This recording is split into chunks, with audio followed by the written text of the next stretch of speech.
Bueno, ya está grabando. Vamos a empezar.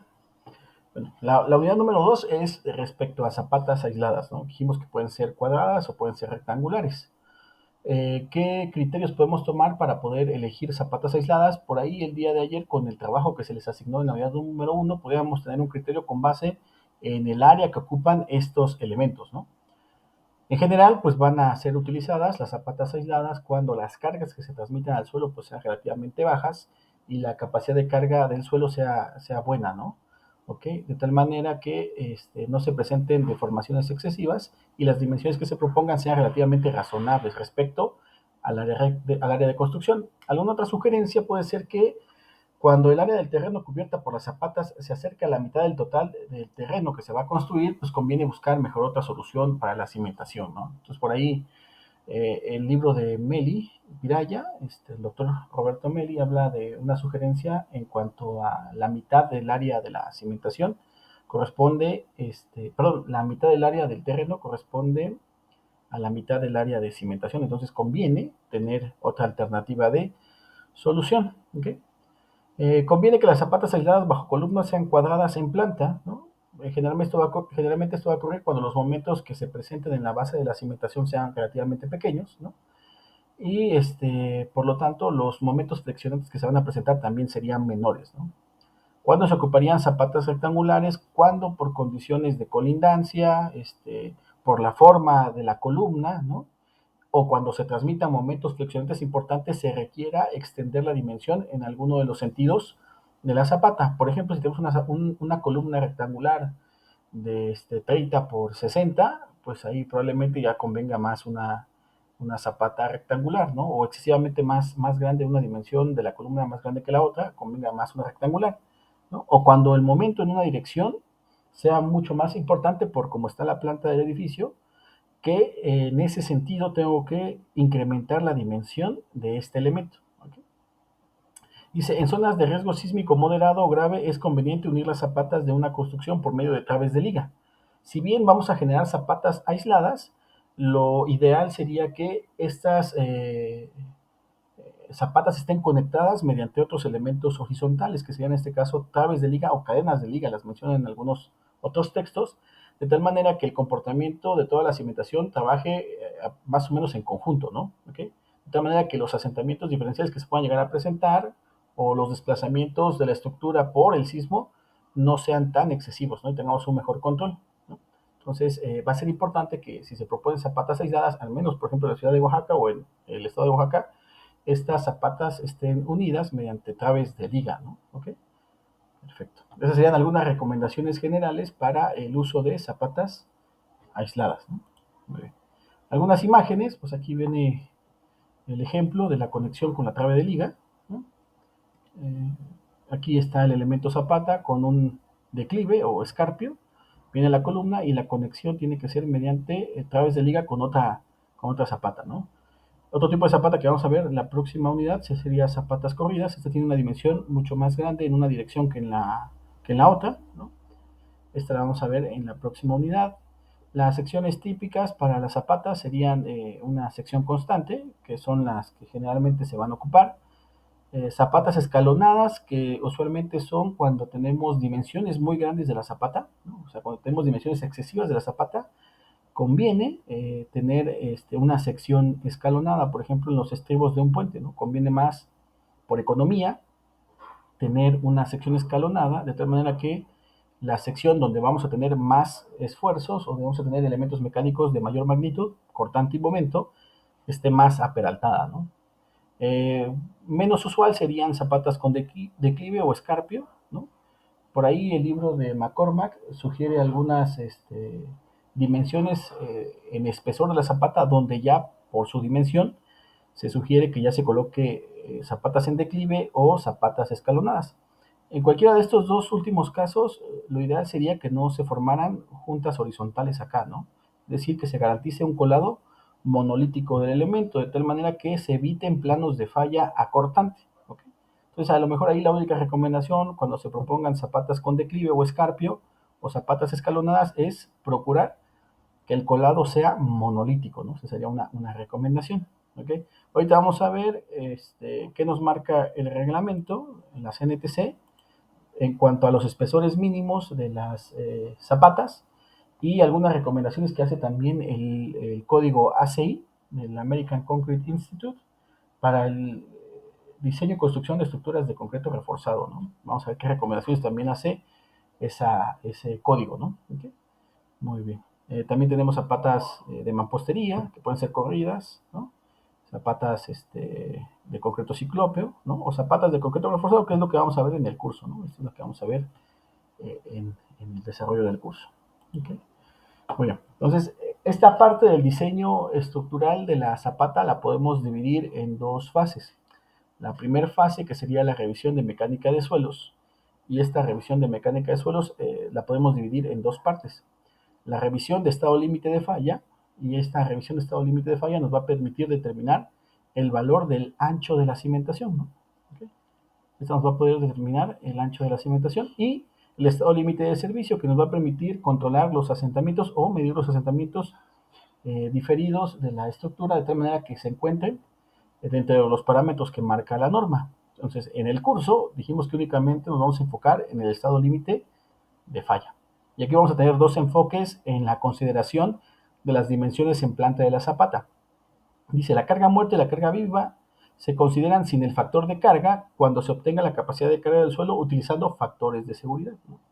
Es decir, cuando tengamos una filosofía de ASD, ¿no? Diseño por esfuerzos, ¿no? ¿Okay? Esfuerzos permisibles.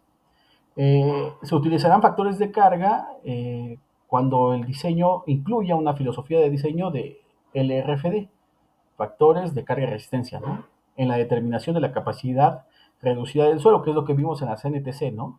Donde se usa un factor de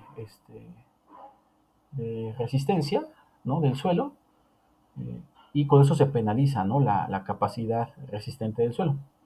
Para el diseño estructural definitivamente se va a tener que ocupar factores de carga, ¿no? ¿Okay? Es decir, en el diseño de la zapata tenemos que incluir esos factores de carga. ¿Okay? En cuanto a la revisión del suelo, si se ocupan factores de seguridad en la determinación de la capacidad de carga admisible, pues no ocuparíamos las cargas factorizadas, ¿no?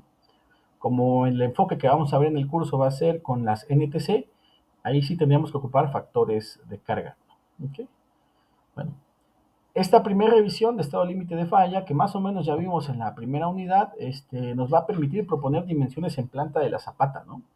La sugerencia es que cuando ustedes propongan una dimensión o el ancho de una zapata, la multiplique o esté en múltiplos de 20 o 10 centímetros, ¿no? Por ejemplo, si les queda en el cálculo de 1.53, pues van a proponer 1.60, por ejemplo, ¿no?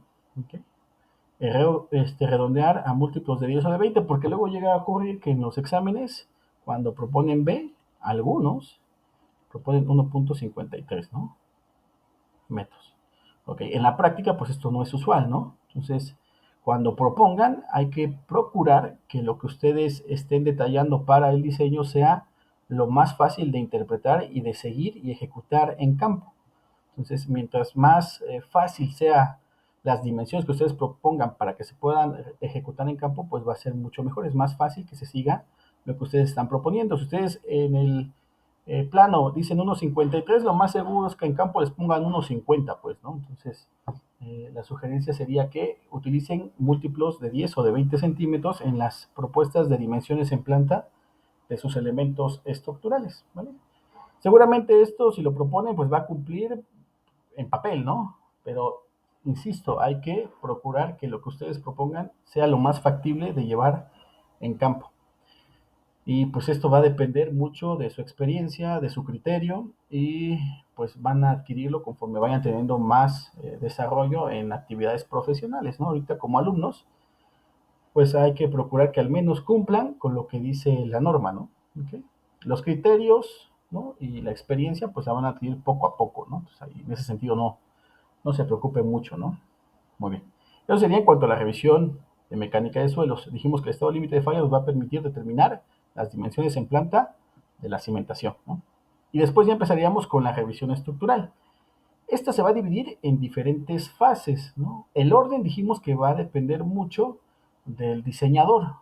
como tal, pues no hay como una receta de primero revisa cortante, después revisa flexión, o primero revisa flexión y después cortante. Lo que tenemos que garantizar es que lo que propongamos en el diseño cumpla con, con las recomendaciones que marca la norma o el código que estemos siguiendo, ¿no? En este caso, para el diseño estructural, vamos a ocupar la carga de servicio multiplicado por el factor de carga correspondiente, de tal manera que tengamos una carga de diseño. En el ejercicio que comenzamos la unidad anterior, estábamos analizando un edificio del grupo B, ¿no? Por lo tanto, ahí los factores de carga serían 1.3 para carga muerta y 1.5 para carga viva máxima, ¿no? Esa carga ya factorizada se va a dividir entre el área que yo ya propuse del elemento y eso nos va a dar una presión de diseño bajo la zapata. Con esa presión de diseño es con la que yo voy a determinar los elementos mecánicos que me van a permitir diseñar el elemento. Momento y cortante de diseño, ¿no? ¿Okay? Entonces, ¿qué es lo que suponemos? Bueno, aquí hay que tener claro que la presión que vamos a considerar es una hipótesis, ¿no? Es una idealización de lo que en realidad ocurre bajo la zapata. ¿Okay? Lo que suponemos es que la presión que se transmite bajo la zapata o que se ejerce bajo la zapata es una presión uniforme, lo cual no es cierto porque va a depender del tipo de suelo que va a estar bajo la zapata. Por ejemplo, para suelos arenosos, la distribución de presiones sigue más o menos de esa forma, donde va a haber una mayor presión cerca del eje de la columna, ¿no? Y menores presiones en los extremos del elemento. Al revés, cuando el suelo es predominantemente arcilloso, va a haber una mayor presión en los extremos que al centro del elemento. Entonces, por practicidad, ¿no? Lo que vamos a considerar es que la presión que va a estar actuando bajo la zapata va a ser uniforme cuando la carga sea concéntrica al eje de la zapata, ¿no? Es decir, para columnas que caigan en el centroide de la zapata, lo que vamos a suponer es que la presión va a ser uniforme. Entonces, cuando yo aplique la carga, el suelo va a tener una reacción y por lo tanto el elemento se va a deformar de la siguiente manera, ¿no? Más o menos, ¿no? Si se deforma de esta manera, ¿dónde consideran ustedes que se debería colocar el acero de refuerzo por flexión?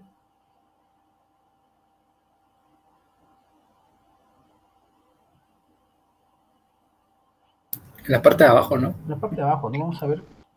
Esto lo vamos a analizar, por ejemplo, para columnas, como si fuera una viga ancha empotada, ¿no? ¿Ve? Donde la carga pues, va a venir en sentido contrario como lo hemos manejado en los cursos de análisis, ¿no? Generalmente la carga es vertical hacia abajo, en este caso sería así, ¿no? El momento que se va a presentar estaría en este sentido, ¿no? ¿Okay? Ese sería un momento en el cual me indica que las compresiones van a estar en el hecho superior y por lo tanto las tensiones estarían en el hecho inferior. Como es un elemento de concreto reforzado, el concreto resiste bien a compresión, pero no a tensión. Por lo tanto, el acero que yo voy a colocar, lo debo colocar en la parte inferior, ¿no? de la sección. En este caso sería acá, ¿no? Bueno, ahí no se ve también.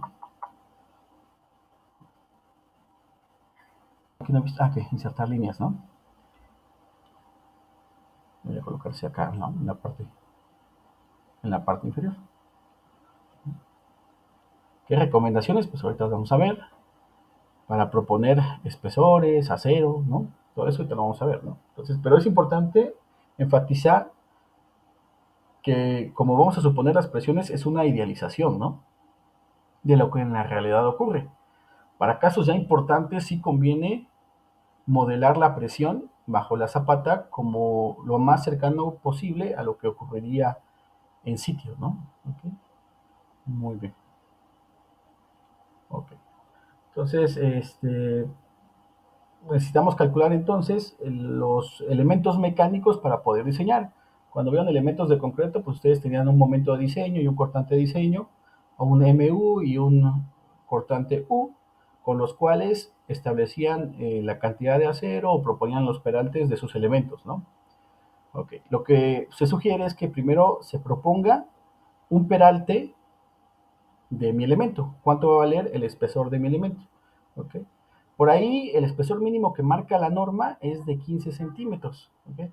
Por ahí ahorita checamos que en la CNTC para el diseño y construcción de elementos de concreto, en la sección 5333 nos indica que el espesor mínimo para una zapata debe ser de 15 centímetros. Es decir, no podemos proponer un espesor menor de zapata de 15. ¿Okay? Eso es lo que marca la norma. ¿Okay? Con el espesor que yo calcule, lo que debe soportar esa sección debe ser el cortante que únicamente el concreto vaya a resistir, porque no es usual que se coloquen estribos en las zapatas, ¿no? Entonces, todo el cortante que va a resistir mi sección lo va a resistir el concreto, ¿ok? Y lo que se va a recomendar es que esta expresión de cortante resistente se obtenga para elementos anchos, ¿no? Entonces, una vez que se revise que cumple como elemento ancho, ¿no? Evaluamos cuánto es lo que resiste la sección propuesta con ese espesor y a partir de eso determinamos el peralte efectivo y verificar que eso que resiste sea suficiente para el cortante de diseño. En cuanto a cortante, aquí vamos a revisar dos consideraciones. Una que sería cortante como viga ancha o en una dirección, como se ve aquí en la figura, ¿no? Donde el plano de falla se encontraría a un peralte efectivo del paño de la columna. Okay. En esa sección es donde verificaríamos el cortante de diseño.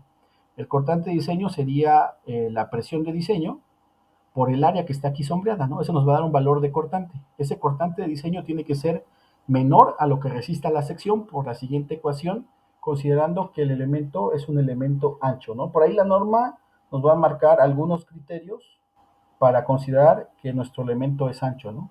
Uno tiene que ver con el espesor, uno tiene que ver con la relación del ancho respecto al peralte efectivo y el otro tiene que ver con la relación entre el momento entre el cortante de diseño multiplicado por el peralte efectivo, ¿no? Va a haber tres criterios para poder considerar que nuestro elemento es ancho.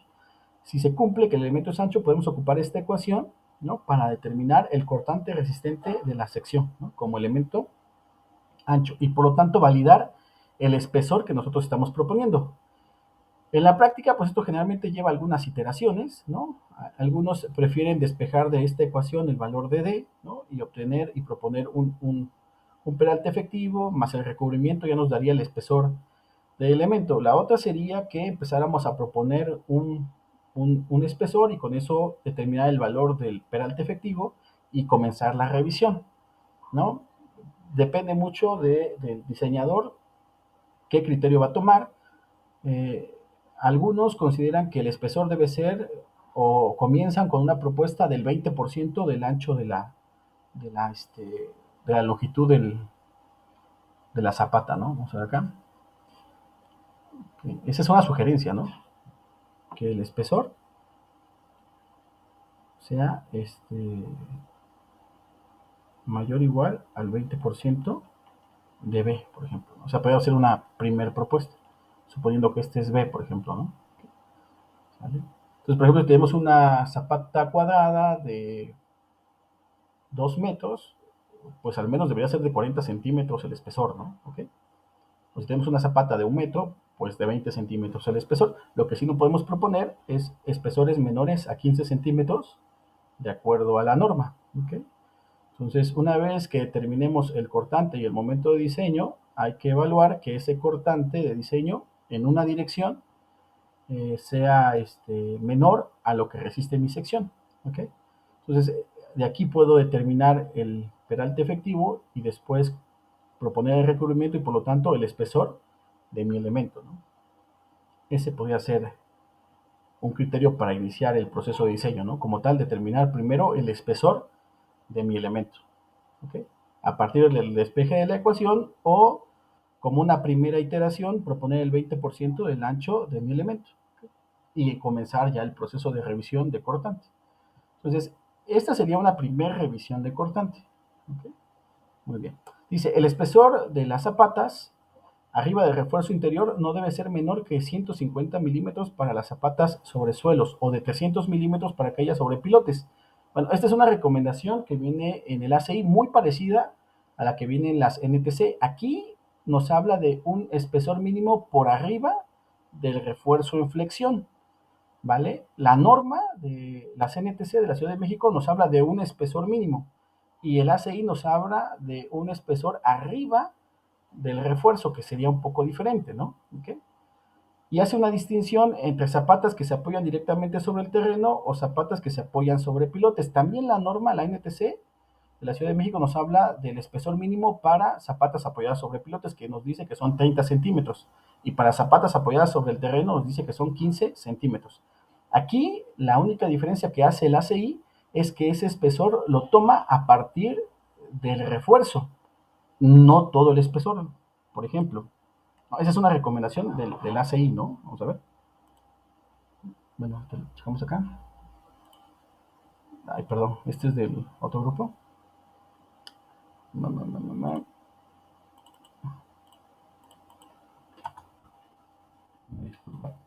Lo debe guardar después de la clase, ¿no? Pero bueno. Ok.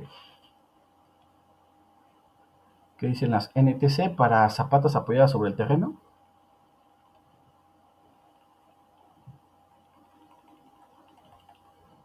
Que este espesor debe ser mayor o igual a 15 centímetros. Y eso es para las NTC, ¿no? Pero ¿qué nos dice el ACI? El ACI lo que dice es que del acero de refuerzo hacia arriba, ese sería el espesor sugerido. Entonces, esta distancia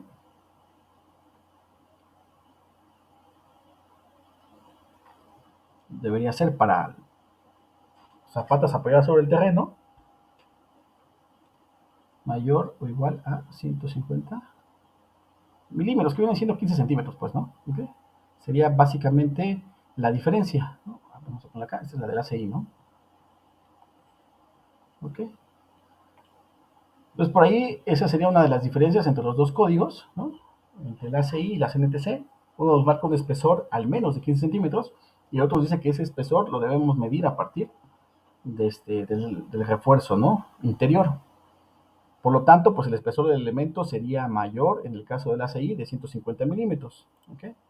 Dice, como consecuencia, los espesores mínimos de las zapatas son por lo menos de 250 milímetros o 25 centímetros, de acuerdo a la ACI, ¿no? Para zapatas aisladas, y de 400 milímetros para las zapatas que se apoyen sobre pilotes, ¿no? Esa es la recomendación de la ACI. Dice, si los espesores calculados son mayores de 3 pies o 4 pies, puede ser más económico usar zapatas escalonadas. ¿Ok? Si ya tenemos espesores superiores a 3 pies que venían siendo como un metro, ¿no? Más o menos. Entonces ya conviene colocar zapatas con una sección escalonada. Pero si son menores a 3 pies, pues ahí lo que sugiere es que se tome una sección constante, ¿no? Esa es una sugerencia del libro de McCormack, ¿no? Pero puede ser que de acuerdo al diseñador, a pesar de que tengamos, por ejemplo, una zapata de 50 centímetros, él proponga una zapata con declive, ¿no? Donde tengamos 50 y 25, ¿ok? Si tenemos una de 40, a lo mejor alguien propone 40 en la parte más aperaltada y 20 en el extremo más alejado, ¿no? Pero hay quien diga, pues 40 parejo, ¿no? Porque por proceso constructivo es mucho más rápido, ¿no? Entonces, la única recomendación es que si vamos a trabajar con zapatas con declives o zapatas escalonadas, verificar que sea un colado, dijimos, monolítico, ¿vale? Okay. Esas son algunas recomendaciones que vienen en el libro de McCormack para zapatas aisladas. ¿Okay? Entonces todo va a depender del diseñador. Por ejemplo, hay en el libro de Meli, hay un ejemplo de una zapata que propone un espesor de 50 centímetros y lo propone constante, ¿no? Entonces, a pesar de que podemos considerar que 50 centímetros es un espesor importante, probablemente por proceso constructivo convenga mejor dejarlo así de 50 a hacer un declive o escarpio, ¿no? Pero todo va a ser de acuerdo al criterio del diseñador siempre y cuando cumpla esa sección con la resistencia especificada para las acciones a las cuales va a estar sometida, ¿no? Okay. Entonces, ahorita estamos viendo únicamente algunas sugerencias en el proceso de diseño. ¿Okay? No sé si tengan hasta aquí alguna pregunta antes de continuar con la parte de flexión o duda. Entonces, ¿se podría ocupar el mismo espesor de la zapata aislada para la zapata corrida? Sí, por ejemplo, si tenemos una zapata de 30 para una aislada y después calculamos para otra zapata corrida igual 30, pues sí lo podemos dejar constante, ¿no? Para toda la sección. ¿Sí? Aquí lo que se habla en el caso de declive o escalonada, vamos a verlo acá, lo que les comentaba del libro, por ejemplo, de Meli, o el ejercicio que viene en un libro de la UNAM, por ejemplo, para un espesor de 50 centímetros, ¿no? Por ejemplo. Una sería que tomáramos toda la sección completa, ¿no? Y la otra es hacer una zapata en declive, es decir, que tomemos aquí, por ejemplo, la mitad 25, ¿no? Y hagamos este declive. Nosotros podemos hacer esa consideración, ¿no? Sobre todo pensando en que el elemento va a estar más demandado cerca de donde va a bajar la carga, ¿no? ¿Okay? Entonces, por ejemplo, en el libro de Meli sugieren que para 50 sea constante, por ejemplo, ¿no? Pero ustedes como diseñadores pueden decir, ¿sabes qué? Para ahorrar, aquí le vamos a poner 25 y aquí le vamos a poner 50, ¿no? ¿Okay? ¿Sale? Las solicitaciones de esfuerzo pues son menores entre más alejados estemos de la carga, ¿no? Ahora, ¿qué inconvenientes puede proponer en declive? Una sería la parte del proceso constructivo que tenemos que tener un poco más de cuidado, ¿no? De que todo sea monolítico. ¿Okay? Uh-huh. Pero sí puedes proponer todo constante, como en este caso, o con algún declive o escarpio, ¿no? ¿Ok? Sí, a eso me refería. Ahora que si en tu zapata corrida te queda de 30, pues 30 corrido, ¿no? Uh-huh. Aunque podrían pensar algunos que 15 y 30, ¿no? Por ejemplo. Ahora, ¿qué tan conveniente sea proponer eso en campo? Eso es lo que debemos de considerar, ¿no? Okay. Muy bien. Algunos planos sí vienen especificados así con declive, ¿no? Si pueden revisar algunos de cimentaciones, lo ponen así, que se realice en campo, pues hay que tener un buen control, ¿no? A lo mejor tú lo especificas así en tu plano, pero ya si vas a obra vas a ver una sección constante, ¿no? Okay. Muy bien. ¿Preguntas, jóvenes? ¿Dudas? Espesor mínimo, entonces, de acuerdo a la CNTC, 15 centímetros. Si ustedes proponen un elemento menor a 15 centímetros, caen fuera de la norma, ¿no? Si lo estamos haciendo por el ACI, dice que al menos debe ser de 25 centímetros, ¿no? El espesor del elemento. ¿Ok? Es un poco más estricto en ese sentido el código del ACI, ¿no? ¿Ok? Muy bien. ¿Preguntas? ¿Dudas? Profe, no había dicho que el ACI era de 15 centímetros a partir del acero de refuerzo hacia... Hacia arriba. ¿No? ¿Sí?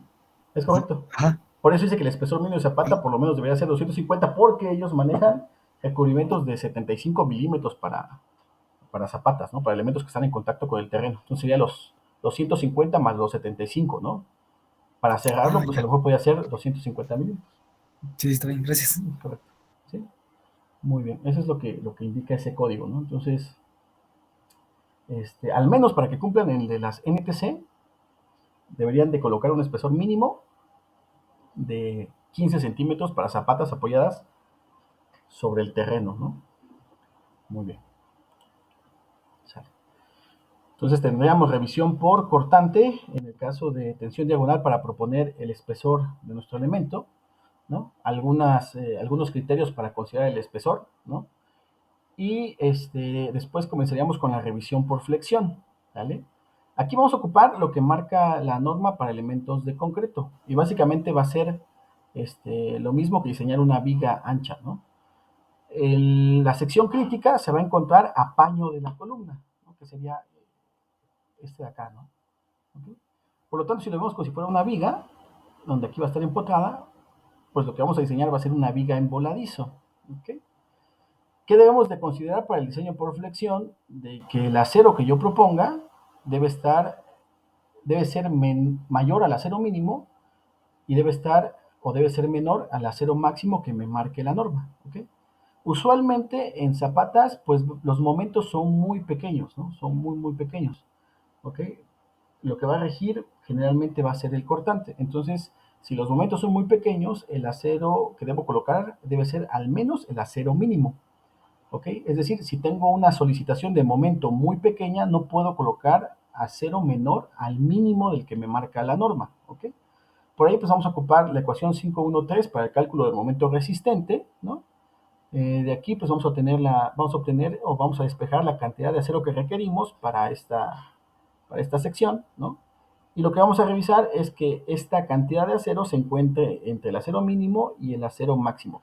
El acero mínimo puede ser por flexión o puede ser por cambios volumétricos, lo que nos dé un mayor valor, ¿vale? Entonces, por ejemplo, por cambios volumétricos, ocuparíamos la expresión del inciso 6.7 de la norma técnica complementaria para el diseño y construcción de elementos de concreto, ¿no? ¿Okay? Dependiendo de cómo baja la carga, de eso va a depender cuál sería la sección crítica. Por ejemplo, para columnas, la sección crítica sería apaño de la columna. Pero si lo que estamos diseñando, por ejemplo, sería una zapata corrida bajo un muro de mampostería, ahí la sección crítica va a ser diferente. Eso ya lo vamos a ver en la unidad número 3, ¿no? Ahorita, en este caso de zapatas aisladas, la sección crítica por flexión se va a encontrar apaño de la columna. ¿Ok? Muy bien. Ok.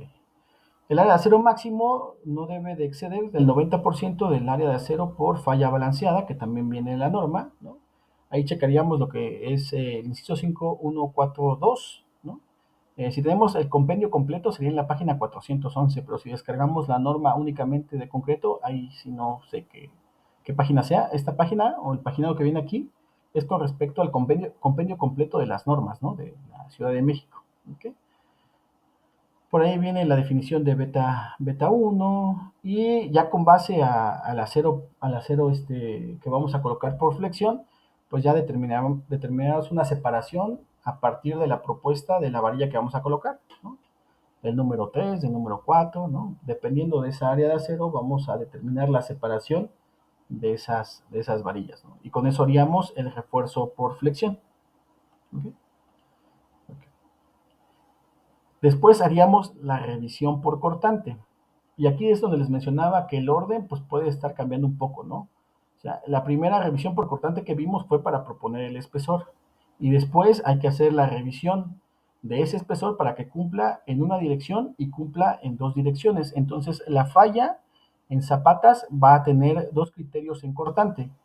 Una, que sería la falla por tensión diagonal, que sería en una dirección, y la falla por punzonamiento o penetración, que sería en dos direcciones. Cada uno de estos tipos de falla tiene planos de falla diferentes. Por ejemplo, el de tensión diagonal, la sección crítica estaría a un peralte efectivo del paño de la columna. ¿Ok? Y en el caso de punzonamiento o penetración, lo que vamos a suponer es que va a haber un área la cual va a intentar penetrar la columna, ¿no? Y va a fallar como si fuera un conito, ¿no? Esa delimitación de esa sección estaría a un peralte efectivo sobre 2 del paño de la columna. ¿Ok?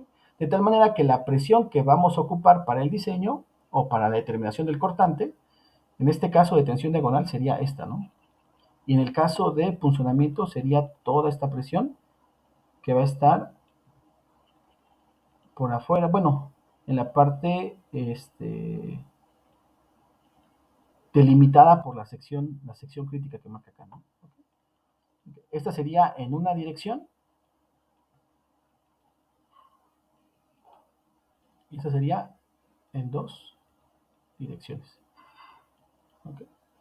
Con el peralte propuesto, ¿no? Con el espesor propuesto debería resistir por cortante en los dos criterios que vamos a evaluar, ¿no? Tanto por tensión diagonal como por punzonamiento.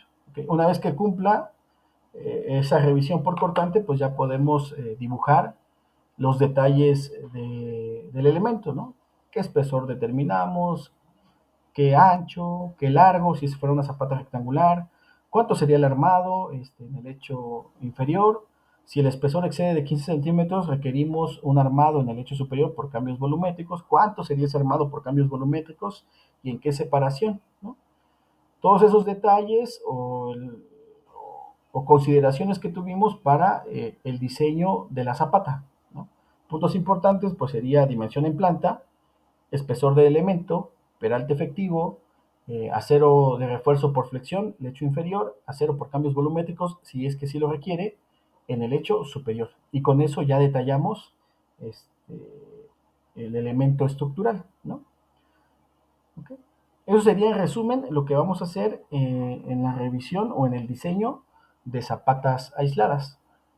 No sé si tengan alguna pregunta, duda.